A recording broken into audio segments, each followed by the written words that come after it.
नमस्कार, मैं हूं आपके साथ मयंक। तो देखिए, आपने खबर देखी होगी कि अमेरिका ने अपने 2 एयरक्राफ्ट कैरियर जो हैं वो मिडिल ईस्ट के लिए रवाना कर दिए हैं। एक अब्राहम लिंकन जो कि साउथ चाइना सी से मिडिल ईस्ट की तरफ बढ़ रहा है और अगले चंद दिनों में वो ईरान के करीब पहुंच जाएगा। और दूसरा रूजवेल्ट, ये भी जो है अमेरिका के करीब से चला है और बताया जा रहा है कि ये भी जल्दी जो है वो रेड सी में पहुंचने वाला है। यानी ये कहा जा रहा है कि क्या ये दोनों एयरक्राफ्ट कैरियर जब पहुंच जाएंगे ईरान के करीब तो उसके बाद क्या जंग छिड़ सकती है और अमेरिका की तरफ से एक बड़ा हमला होने वाला है ईरान पे। लेकिन इसी बीच खबरें ये भी हैं कि ईरान ने एक बड़ा प्लान तैयार किया है कि कैसे अगर अमेरिका हमला करता है तो कैसे अमेरिका के इस एयरक्राफ्ट करियर को निशाना बनाया जा सकता है। देखिए, जो सोर्सेज से खबरें हैं, ईरान में एक बड़ी बैठक हुई। जैसे ही देखिए, पिछले 3-4 दिनों का जो घटनाक्रम था वो आप जानते ही हैं कि कैसे अमेरिका जो है वो फाइटर जेट से हमले का प्लान था ईरान के ऊपर, लेकिन वो पहला प्लान फेल हो गया। उसके बाद ये खबरें आई कि अमेरिका ने, डोनाल्ड ट्रंप ने आदेश दिया कि जितने एयरक्राफ्ट कैरियर हैं उनको बुलाया जाए और उसके बाद अब्राहम लिंकन और रूजवेल्ट जो है ये दोनों रवाना हो गए। उसके बाद बताया जाता है कि ईरान में एक बड़ी बैठक हुई। इस बैठक में तीनों विंग्स के, आर्मी के, एयरफोर्स के, नेवी के बड़े ऑफिसर्स जो हैं, चीफ्स थे, वो शामिल थे। सिक्योरिटी एक्सपर्ट्स ईरान के शामिल थे और एक बड़ी चर्चा हुई कि अगर ये एयरक्राफ्ट कैरियर जब रेड सी में पहुंच जाते हैं या ओमान की खाड़ी में पहुंच जाते हैं और उसके बाद ईरान पर स्ट्राइक शुरू होती है तो इस एयरक्राफ्ट कैरियर को कैसे तबाह किया जाए। इसको लेकर एक बड़ी रणनीति बनाई है, ईरान की तरफ से तैयार की गई। और देखिए, ये जो कहा गया कि ये रणनीति क्या है वो मैं आपको बताऊं। इसकी तैयारी ईरान ने काफ़ी पहले से शुरू कर दी थी। देखिए, ये आज की बात नहीं है। जब से ये थ्रेट परसेप्शन था कि अमेरिका हमला कर सकता है और इस तरह के बयान आ रहे थे, तो बड़ी स्वाभाविक सी बात है कि अमेरिका जब भी अटैक करेगा तो एयरक्राफ्ट कैरियर साथ में होंगे।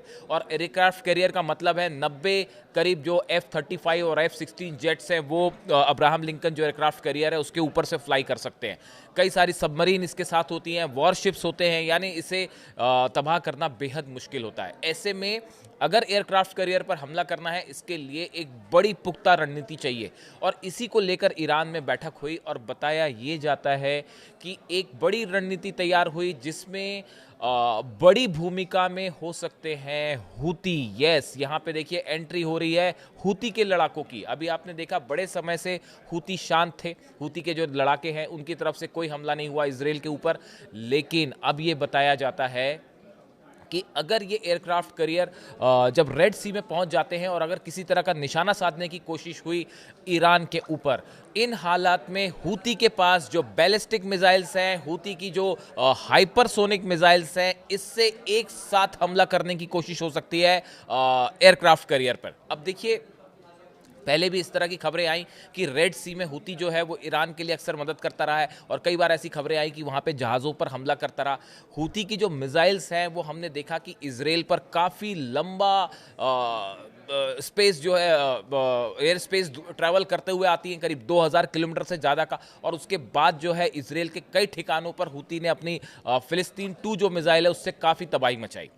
अब देखिए, प्लान क्या है। ये इतना आसान नहीं है। एयरक्राफ्ट कैरियर को तबाह करना बहुत ही मुश्किल काम है, इम्पॉसिबल, मिशन इम्पॉसिबल की तरह है।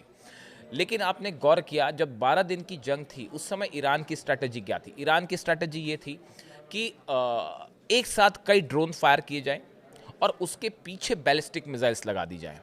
ये एक प्रकार का एक तरीका होता है अटैक करने का, जिसमें जो डिफेंस सिस्टम है वो उन ड्रोन्स को इंगेज करने में व्यस्त हो जाते हैं और इस बीच जो है पीछे से मिसाइल नीचे गिर जाती है।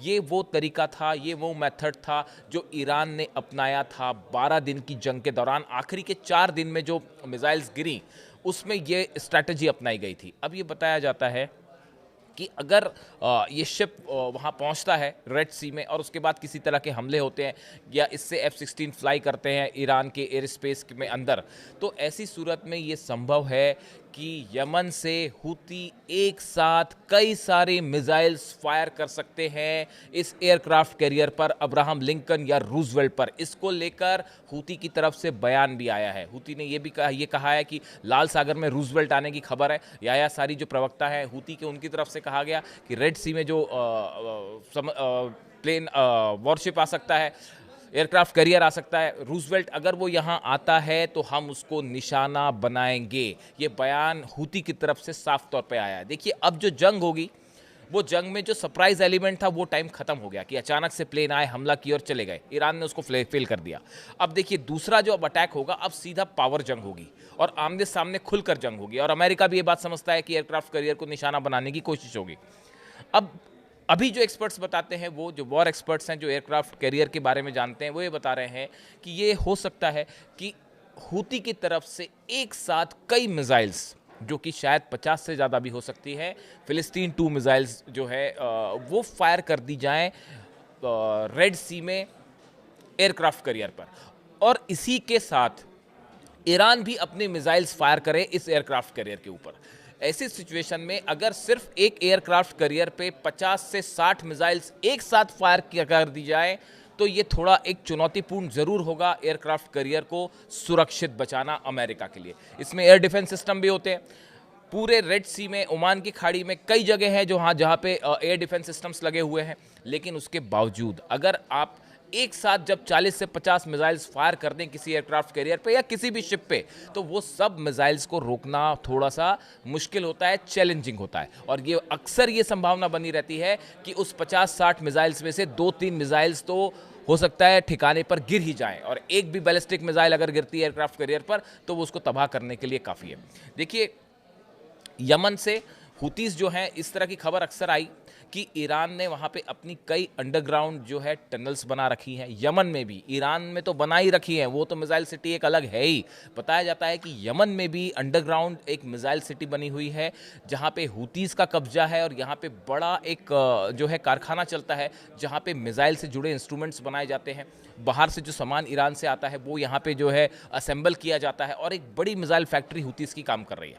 और जैसी सोर्सेस से बताया जाता है कि हुतीस के पास 1000 के आसपास 800 से 1000 जो है वो बैलिस्टिक मिसाइल्स हैं, हाइपरसोनिक मिसाइल्स हैं, और जिनका इस्तेमाल देखिए अभी फिलिस्तीन के साथ जो है सीज फायर है इजराइल का, गजा में सीज फायर है, इसलिए हुती ने अपने अटैक बंद कर दिए। वरना आप देखें हर महीने 2-3 मिसाइल अटैक की खबरें आ रही थी, और अक्सर ये खबर आती थी कि बेन गुरियन एयरपोर्ट के पास कोई मिसाइल गिर गई या इसराइल में कोई मिसाइल गिर गई और डिफेंस सिस्टम नहीं रोक पाया।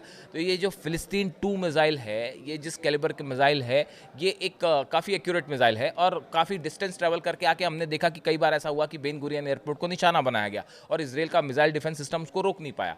तो ऐसे सिचुएशन में अगर 60-70 मिसाइल्स एक साथ हुतीस फायर कर देते हैं रेड सी में किसी भी एयरक्राफ्ट कैरियर पर, दूसरी तरफ खैबर मिसाइल्स आपको पता ही है, लगातार जो है वो खबरें आ रही हैं कि 500 से ज़्यादा खैबर मिसाइल ईरान ने तैनात कर रखी है। इसके साथ एक बड़ी खबर हमने आपको बताया था, मैंने अपने वीडियो में बताया था कि रशिया ने, ऐसी खबरें हैं, अपनी इस्कंदर मिसाइल जो है वो ईरान को दी है। अब इस्कंदर मिसाइल जो है उसकी जो रेंज है वो 6 से 700 किलोमीटर के आसपास की मानी जाती है। बहुत ज़्यादा रेंज नहीं है, लेकिन बहुत ही एक्यूरेट मिसाइल मानी जाती है।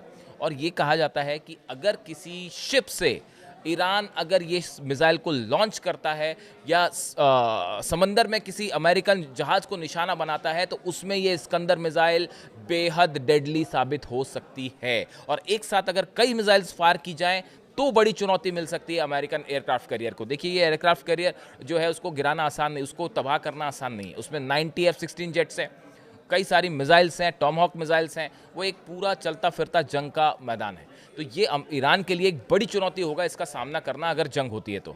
और इस सूरत में इसीलिए शायद ये प्लान तैयार हुआ कि कैसे उसको काउंटर किया जाए, और एक बड़ी रणनीति कि अगर एयरक्राफ्ट कैरियर को निशाना बनाना है तो कैसे शाहिद ड्रोन्स फायर किए जाएंगे, बैक टू बैक जो है वो हुतीस की मिसाइल्स फायर हो सकती हैं, और ईरान की तरफ से भी जो है मिसाइल्स फायर हो सकती है। कई सारी डिफेंस इंडस्ट्रीज़ जो है, डिफेंस जो एजेंसीज़ हैं, वो इसको ट्रैक करने में लगी हुई हैं, और ऑलरेडी ये बहस छिड़ी हुई है कि एयरक्राफ्ट कैरियर अगर वहाँ पे पहुँचते हैं और ईरान पर हमला करते हैं तो ईरान इसको कैसे काउंटर करेगा, इस एयरक्राफ्ट कैरियर को। इसको लेकर तरह तरह के जो है वो डिफेंस एक्सपर्ट्स जो हैं उनके बीच में ऑलरेडी ये चर्चा शुरू हो गई है। अभी 3 से 4 दिन और लगेंगे। जो साउथ चाइना सी से अब्राहम लिंकन चला है एयरक्राफ्ट कैरियर अमेरिका का, उसको पहुंचने में अभी 3 से 4 दिन और लगेंगे। रूजवेल्ट भी निकल गया है अमेरिका से, वो लाल सागर पहुंचेगा। लेकिन इसके पहले ही ईरान की तरफ से बड़ी रणनीति तैयार है। देखिए कितनी सक्सेसफुल होगी नहीं होगी वो तो वक्त बताएगा, उसके लिए पहले से आप कोई कल्पना नहीं कर सकते कि वो सफल हो जाएगा या नहीं हो जाएगा। लेकिन ईरान ने तैयारी शुरू कर दी है। इस एयरक्राफ्ट कैरियर को लेकर पिछले 2 दिनों में खूब चर्चाएं रही पूरे दुनिया भर के मीडिया में कि अमेरिका ने एयरक्राफ्ट कैरियर भेजे हैं, अब क्या होगा, क्या हमला होगा। बड़ी जंग की तैयारी हो रही है, लंबी जंग की तैयारी हो रही है। ईरान ने भी इसी बीच अपनी पूरी तैयारी कर रखी है कि एयरक्राफ्ट कैरियर से हमला होता है तो कैसे उसे तबाह किया जाएगा। अब इससे जुड़ा जो भी अपडेट होगा, जो भी खबरें होंगी, मैं आप तक पहुंचाऊंगा। Thank you so much.